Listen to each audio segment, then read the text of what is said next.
All right, poor people everywhere are talking about rioting if they don't get their SNAP and EBT benefits because the government shut down.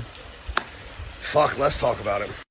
You know, rumors get spread on the internet, usually by some troll account that gets picked up accidentally, in most cases, not always, but accidentally by some famous influencer account, and then everybody has mass panic over something.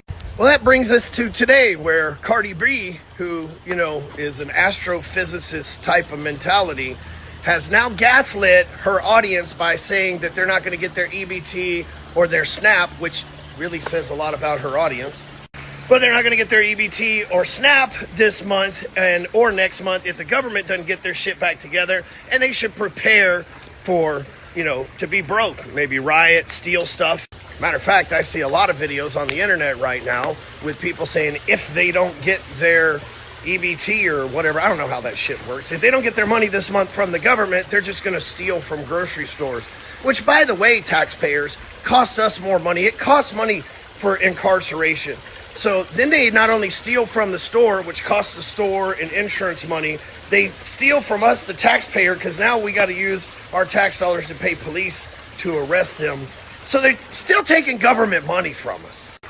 They're still being lazy, non-productive, useless members of society, parasitically leeching off of our tax dollars that you and I work hard for 8 months out of the year before we get to see a dollar outside of taxes. That's just how it is. But this is where it gets interesting, y'all.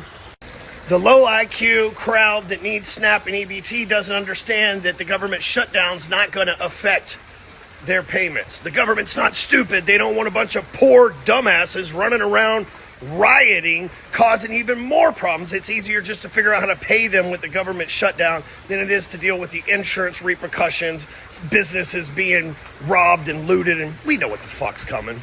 So while our military isn't getting paid right now, the people in this country that are the least productive, least good examples, and the least needed motherfuckers in this country are going to get their checks, but not because they are deserving, just because we don't want to deal with their low IQ, low income thinking and the damages and the riots they'll cause if we don't let them be parasitic leeches on our tax dollars. That's just the truth, y'all. And if you don't like that's being said about you, if you're one of them watching this and you're like, hey, I get this, man, maybe change.